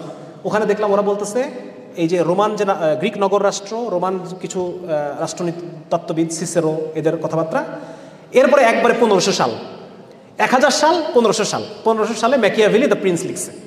তাহলে এই মাঝখানের 1500 বছর পৃথিবীতে কোনো রাষ্ট্র ছিল না? হ্যাঁ, ছিল। এই মাঝখানের 15 বছর পৃথিবীতে সবচাইতে সুন্দর রাষ্ট্রটা ছিল। এবং সেই সময় মুসলমান এটাতে কত কাজ করছে। ইমাম মারওয়াজি কাজ করছেন আহকামুস সুলতানিয়া, তারপর হচ্ছে ইমাম গাজদালি কাজ করছেন, ইবনে তাইমিয়া কাজ করছেন এই রাষ্ট্রবিজ্ঞান নিয়ে। সেগুলোকে পুরোটা অস্বীকার করে ফেললো। মানে ইউরোপ আমাদের সামনে একটা ফলস ইতিহাস দেখায়, তারা আমাদের সামনে একটা ভুল ইতিহাস দেখায় যে যা করছি আমরাই করছি, তোরা কিছুই করছ না দুনিয়াতে। এবং আমরা মুসলমান এটা মেনে নিছি, আমরা এটাকে ডিনাই করতে চাই। আমরা বলতে চাই এই পৃথিবীতে সবচাইতে বেশি অবদান ইসলামের। এখন এই পশ্চিমা বিশ্ব ব্যবস্থা মানুষের উপরে যত জুলুম করতেছে, আর নির্যাতন করতেছে, অত্যাচার করতেছে, এইটার সমাধান কোথায় আছে বলেন? ইসলামে। এটা সমাধান ইসলামে। আজকে ব্রাজিল থেকে প্রতি বছর 20 লক্ষ কিশোরীকে পাচার করা হয় ইউরোপ এবং আমেরিকার ব্রোথেলগুলোতে। এটা সমাধান কোথায়? ইসলামে। আজকে পৃথিবীতে মানুষ 40 কোটি মানুষ পৃথিবীতে এখন এই মুহূর্তে অনাহারা আছে। এটা সমাধান কোথায়? ইসলামের সমাধান। সুতরাং আজকে পৃথিবীর যত সমস্যা, এই সমস্যার সমাধান একমাত্র ইসলামে। লাস্টে স্টুডেন্ট উদ্দেশ্যে কিছু কথা বলে আমি শেষ করে দিচ্ছি। সেটা হচ্ছে, তোমরা রিসার্চ মাইন্ডেড হও, তোমরা রিসার্চ করো। তোমরা অনার্স এবং মাস্টার্স শেষ হওয়ার আগে তোমাদের প্রত্যেকের নামে কমপক্ষে একটা রিসার্চ আর্টিকেল যেন তোমাদের থাকে, এটা তোমরা চেষ্টা করবা, ঠিক আছে। স্যারদেরকে তোমরা এই ব্যাপারে আন্তরিকই পাবে, তোমরা এই ব্যাপারে পাবে না। ভালো মতো পড়াশোনা করো। ভার্সিটি কালচার নামে যে কালচারটা আছে, ওপেন কালচার, ভার্সিটি কালচার, এইটাকে ডিনাই করো। এখানে তোমরা পড়তে আসছো, জীবনটাকে গঠন করতে আসছো, তোমরা এখানে সব কিছু শেষ করে দিও না। এই ওপেন কালচারের নামে আজকে আমাদের দুনিয়া শেষ হচ্ছে, আখেরাত শেষ হচ্ছে। আখেরাত তো শেষ হচ্ছেই, দুনিয়াও শেষ হচ্ছে। সুতরাং ছেলে মেয়ে সবার উদ্দেশ্যে আমার কথা থাকবে যে তোমরা পড়াশোনায় মনোযোগী হও, একদম পড়ার মধ্যে মন দাও, অন্য কোনো দিকে মন দিও না। তথাকথিত ওপেন কালচার, এই ক্লাব সেই ক্লাব, ঘোরা, ট্যুর, ফাংশন, এগুলো বাদ দাও, এগুলো করো না। এগুলো করলে আমাদের একটা বইয়ের কথা বলি, আনপ্রোটেক্টেড, বইটার নাম হচ্ছে আনপ্রোটেক্টেড, সিয়ান প্রকাশনী। এখানে দেখানো হয়েছে যে একটা অ্যাফেয়ারের সম্পর্ক ছেলেদের জন্য যতটা না খারাপ, মেয়েদের জন্য আরও বেশি খারাপ। মেয়েরা 3 গুণ বেশি ডিপ্রেশনে যায়, মেয়েরা 3 গুণ বেশি আত্মহত্যা করার চেষ্টা করে। সুতরাং সবার উদ্দেশ্যে আমার থাকবে যে আসলে এই যে জিনিসগুলো আমরা এখন চলতেছি যেভাবে, এটার মধ্যে শান্তি নাই। তুমি আখেরাত বাদ দাও, দুনিয়াতেও তুমি শান্তি পাবা না, তুমি সব শেষ হয়ে যাবে তোমার। 3 নম্বর হচ্ছে, যদি পারো স্যারদেরকে বলে ক্লাসরুমে ছেলেমেয়েগুলো আলাদা করার চেষ্টা করো, যদি সম্ভব হয় এটা করো। এটা করলে তোমাদের পড়াশোনা ভালো হবে। এটা রিসার্চের কথা, আমি একটা কথাও নিজের থেকে বলি নাই, আজকে আলোচনায় কোনো কথা আমি নিজের থেকে বলি নাই। তারপর হচ্ছে, জীবনের অন্যান্য বিষয়গুলো সমান গুরুত্বপূর্ণ। ইউরোপে, আমেরিকাতে ছেলেরা ভার্সিটিতে পড়ে এবং একই সাথে নিজেরা পার্ট টাইম ইনকাম করে নাকি? সুতরাং আমরা যদি মনে করি যে আমরা প্রত্যেকে নবাবের সন্তান, আমরা মাস্টার্সের আগে কোনো আয় রোজগারে যাবো না, এটা আমাদের একটা অন্যতম ভুল হবে। সুতরাং প্রত্যেকের উদ্দেশ্যে আমার একটা অনুরোধ থাকবে, তোমরা বিজনেস মাইন্ডেড হও। তোমরা অনার্স মাস্টার্স শেষ করার আগেই কীভাবে ইনকামের মধ্যে ঢোকা যায় সেই চেষ্টা তোমরা করো। তোমাদের ক্যারিয়ার প্রোফাইল ভারী করো, ক্যারিয়ার ক্যাপিটাল ভারী করো। হ্যাঁ, শুধুমাত্র সার্টিফিকেটটা নিয়ে এখান থেকে বের হয়েও না। সার্টিফিকেট নিয়ে সবাই বেরোচ্ছে, 1 লক্ষ লোক সার্টিফিকেট নিয়ে বেরোচ্ছে। তোমার এখান থেকে যখন অনার্স শেষ করে তুমি বের হবা, তখন তোমার জন্য ক্যারিয়ার ক্যাপিটাল থাকে, তোমার জন্য এফিসিয়েন্সি থাকে, তোমার জন্য দক্ষতা থাকে। সেই দক্ষতার জন্য কিছু আরও সার্টিফিকেট যেন তোমার থাকে, এটা তোমরা চেষ্টা করবা। এবং শেষ, আয় ব্যয়, আয় বিয়ে, সন্তান, এগুলো সমান ইম্পর্টেন্ট, এগুলো তোমরা চেষ্টা করবা। 3 নম্বর হচ্ছে, বর্তমানে বিশ্ব ব্যবস্থা খুব স্ট্রেসফুল কন্ডিশন, এটা থেকে বাঁচার জন্য আগে ঘুমানো। আমাদের বডির কিছু স্ট্রেস রিলিভিং মেকানিজম আছে, এগুলোকে অ্যাক্টিভেট করতে হবে।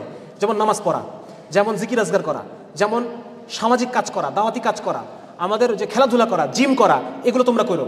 এই অহেতুক সময়ে নষ্ট না করে, ফ্রি মিক্সিংয়ের পিছনে নষ্ট না করে এই কাজগুলো করো, দেখবা জীবনে কখনো পস্তাবা না। আগে ঘুমায়ও, যদি তুমি আগে ঘুমাইতে পারো তোমার দ্বারা সব হবে ইনশাল্লাহ দুনিয়াতে। তোমার তাহাজ্জুদ হবে, তোমার ফজর হবে, তোমার পড়াশোনা, সকালের পড়াশোনা তোমার ভালো হবে, তোমার বেশি পড়া মনে থাকবে, তোমার সব হবে ইনশাল্লাহ। শুধু আগে ঘুমানোর চেষ্টা করো। এই ভার্সিটি কালচারের নামে রাত 12টা 1টা 2টা পর্যন্ত জেগে থাকা, এটা তোমার শরীরের জন্য খারাপ। আখেরাত বাদ দাও, শরীর শেষ হয়ে যাবে তোমার। তারপর হচ্ছে টাইম ম্যানেজমেন্ট, রুটিন করো, রুটিনের করার অভ্যাস করো, প্রতি সপ্তাহে প্রয়োজনে রুটিন করো। আর হচ্ছে এই দিন ছাড়া, ইসলাম ছাড়া কেউ কোনো নাস্তিক বা কোনো সেকুলার বা কোনো বামপন্থী যদি এটা বলে যে আমি আখেরাত টাখেরাত আমার গোনার টাইম নেই, আমি দুনিয়াতে ভালো থাকতে চাই, ভাই তুমি যদি দুনিয়াতে ভালো থাকতে চাও তোমাকে ইসলাম মানতে হবে। কারণ এই ইসলাম যদি তুমি না মানো, যে লাইফস্টাইল তুমি কাটাচ্ছ এই পশ্চিমা বিশ্বের এই ইন্ধনে, এইটা তোমার বডির এগেনস্টে গেছে, এইটা তোমার সাইকোলজির এগেনস্টে, তোমার ব্রেন শেষ করছে, তোমার শরীর শেষ করছে, তোমার মাইন্ড শেষ করছে, তোমার সমস্ত রিলেশনগুলোকে, সম্পর্কগুলোকে শেষ করছে, সব শেষ করে দিলে। এটা যদি তুমি একটা সুন্দর জীবন চাও, টেনশন ফ্রি জীবন চাও, তোমাকে ইসলাম অনুসারে চলতে হবে। যদি তুমি দুনিয়াতেই চাও, আখেরাত বাদ দাও। শেষ, আমার মোটামুটি আলোচনা শেষ। আমার আলোচনা কোনো ভুল ত্রুটি হয়ে থাকলে আল্লাহ তাআলা মাফ করুক। সম্মানিত স্যাররা আমার সামনে আছেন, স্যারদের সামনে আমি তাও ভুল ত্রুটি হয়ে গেলে স্যাররা আমাকে ধরাই দিবেন অবশ্যই। আর দোয়া করবেন আমার জন্য সবাই, আল্লাহ তাআলার জন্য আমাকে আরও কাজ করার তৌফিক দেন। শেষে একটা প্রশ্ন আসছে, আমি একটু দেখি। আমি বলি সূরা আলে ইমরান, আল্লাহ তাআলা বলতেছেন, স্মরণ করো যখন আল্লাহ বললেন, হে ঈসা তোমাকে আমি উঠিয়ে নেব কাফেরদের থেকে, তোমাকে কাফেরদের থেকে পবিত্র করে দেব, আর যারা তোমার অনুগত রয়েছে তাদেরকে কিয়ামতের দিন পর্যন্ত কাফেরদের উপর বিজয়ী রাখবো। উল্লিখিত আয়াতের সাথে বর্তমানে বিশ্ব রাজনীতি কীভাবে মিলাবেন? এবং ঈসার প্রকৃত অনুসারী হিসেবে মুসলিমরা বিজয়ী থাকার কথা, কিন্তু গত 100 বছর। আচ্ছা, আমি বুঝে ফেলছি। তো তাহলে কেন আমরা বিজয়ী নাই, এইটা জানার জন্য ওই যে বললাম অবাধ্যতার ইতিহাস বইটা একটু পড়েন। হ্যাঁ, কিভাবে আপনি বিজয়ী থাকবেন? আপনি আপনার ব্যক্তিগত জীবনে আল্লাহ এবং তার রাসূলকে রাখছেন? আপনার পারিবারিক জীবনে আল্লাহ এবং রাসূলের কোনো জায়গা আছে? আপনার সামাজিক জীবনে আল্লাহ রাসূলের কোনো জায়গা আছে? আপনি যে রাষ্ট্র প্রতিষ্ঠা করছেন, এখানে আল্লাহ রাসূলকে আপনি বের করে দেন নাই? দিয়েছেন কিনা? তাহলে আপনি কিভাবে দাবি করেন আপনি ঈসা আলাইহিস সালামের অনুসারী, মুহাম্মদ রাসূলুল্লাহর অনুসারী? আপনি কিভাবে দাবি করেন নিজেকে? আমি কিভাবে দাবি করি নিজেকে? আমি কি মুহাম্মদ রাসূলুল্লাহর অনুসারী হতে পারছি? আজকে এই ইসলামকে ছেড়ে দেওয়ার কারণে আজকে আমাদের এই অবস্থা। আবার ইসলামকে আঁকড়ায় ধরেন, ব্যক্তি জীবনে আঁকড়ায় ধরেন, পারিবারিক জীবনে আঁকড়ায় ধরেন, সামাজিক জীবনে আঁকড়ায় ধরেন, আল্লাহ তাআলা আবার আপনাকে বিজয়ী করবেন ইনশাআল্লাহ। এবং সত্যিকার অর্থে যারা এটাকে আঁকড়ায় ধরে আছে, আল্লাহ তাদেরকে বিজয়ী করছেন না? করছেন কিনা? করছেন তো, তারা তো বিজয়ী আছেই। কাফেররা তাদেরকে ভয় পায়, তাদেরকে টেররিস্ট বলে। টেররিস্ট ওমর রাদিয়াল্লাহু তাআলা ইউরোপের মানুষরা কি বলতো আমাকে বলেন? ওমর রাদিয়াল্লাহু তাআলা ইউরোপের মানুষরা কি বলতো? ইউরোপের মায়েরা ওমরের কথা বলে বাচ্চাকে ঘুম পাড়াইতো ওমরের ভয় দেখায়া। Omar used to terrorize them, so Omar is a terrorist. কিন্তু আমাদের প্রবলেম হচ্ছে আমাদের বীরদেরকে আমরা চিনি নাই। ওই শত্রুরাও বলছে আমাদের বীরদেরকে বলছে টেররিস্ট, আমরাও আমাদের বীরদেরকে বলছি টেররিস্ট। টেররিস্ট আছে কিছু, ডেফিনেটলি আছে, কিন্তু আমরা তো আমভাবে সবাইকে এটার মধ্যে ফেলে দিচ্ছি। তাই কি হওয়ার কথা ছিল? হওয়ার কথা ছিল না। সুতরাং ইসলামকে আঁকড়ায় ধরেন, ইনশাল্লাহ আল্লাহ আপনাকে আবার বিজয়ী করবেন, আমাদেরকে আবার বিজয়ী করবেন।